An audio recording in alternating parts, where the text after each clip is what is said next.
Hello everyone, আসসালামু আলাইকুম। আপনারা সবাই কেমন আছেন? আশা করছি আল্লাহর অশেষ রহমতে আপনারা সবাই সুস্থ আছেন, ভালো আছেন। আমরা আলহামদুলিল্লাহ ভালো আছি। তো আবারও চলে এলাম আপনাদের মাঝে আমার দৈনন্দিন জীবনের ছোটখাটো একটা ব্লগ ভিডিও নিয়ে। তো আমি সারাদিন কি কি করি তার কিছু ক্লিপ নিয়ে আপনাদের মাঝে চলে এলাম। তো এই তো সারাদিন আমি এখন রান্না বানাতে চলে আসছি। তো রান্না বান্নাটা আপনাদের শেয়ার করছি। তো আজকে আমি শুধু লাউই রান্না করছি। তো লাউ লাউ ভাজি আর লাউ দিয়ে ডিম দিয়ে রান্না করব। তো সেটাই আপনাদের শেয়ার করছি। তো লাউটা খুবই কুচি ছিল, সেজন্য সাথে একটু আলু দিয়েছি শুধু লাউ ভাজিতে। তো এখানে তো লাউটা ভাজি করে নিচ্ছি। তারপর আমি সাথে ট্যাংরা মাছগুলো ভেজে নিয়েছি। তো আজকে ট্যাংরা মাছ লাউ ভাজি আর লাউ দিয়ে ডিম দিয়ে রান্না করব।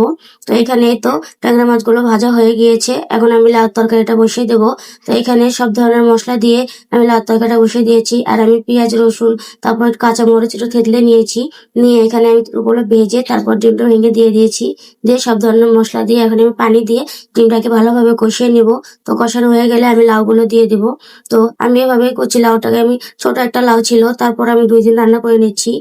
একভাবে আবার রান্না করলে খাওয়া হবে না, সেই জন্য আমি 2 ভাবে রান্না করে নিচ্ছি লাউটাকে। তো এখানে তো লাউ মশলাটা কষানো হয়ে গিয়েছে, এখন আমি এখানে লাউগুলো দিয়ে দিচ্ছি। লাউগুলো দিয়ে এটাকে ভালোভাবে নাড়াচাড়া করে নিব। তারপর ভাজিটাও আমি আরেক পাশে দিয়ে দিয়েছি। তো দুটো রান্না আমি একসাথেই করে নিচ্ছি, রান্নাটাও তাড়াতাড়ি হয়ে যায়। তো এখানে তো লাউটা আমি রেখে দিলাম আর ভাজিটা তো ফ্রাই হয়ে গিয়েছে। তো আমি আরেকটু ভেজে নেবো, একটু লাল লাল করে ভেজে নেবো। তো লাউটাও খুব কচি ছিল, সেজন্য খেতেও খুব মজা হয়েছিল।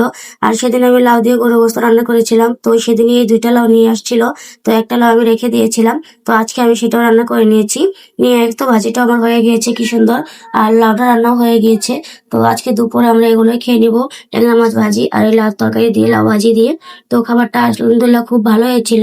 তো এখানে তারপর আপনাদের ভাই আবার বিকেলে অফিস থেকে আসার সময় এখানে আলু ছিল না, আলু নিয়ে আসছে। আর হচ্ছে আপনার তরমুজ নিয়ে আসছিল একটা, আর এই পাট শাকগুলো নিয়ে আসছিল। তো আমি আজকে প্রথমে পাট শাকটা রান্না করব। তো সেটা আপনাদের শেয়ার করব। তো এখানে আবার বিকালে নাস্তার জন্য আমি এখানে বেগুনি ভেজে নিচ্ছি। তো আর তরমুজটা এতটা বেশি ভালো ছিল না, ভিতরে এত লাল ছিল না। তো তাও খেতে মিষ্টি ছিল, খাওয়া গিয়েছিল। তো এখানে তো বেগুনগুলো ভেজে আমরা খেয়ে নিব। তারপর হঠাৎ করে আকাশটা অনেক মেঘ হয়ে গিয়েছিল। তো তখন বিকাল 5টা বাজে, তাই দেখুন কত রাত হয়ে গিয়েছে। পুরো আকাশ একদম অন্ধকার রাতের মতন হয়ে গিয়েছিল। আজকে ভিডিওটা এই পর্যন্ত। সবাই সুস্থ থাকবেন, ভালো থাকবেন। আল্লাহ হাফেজ।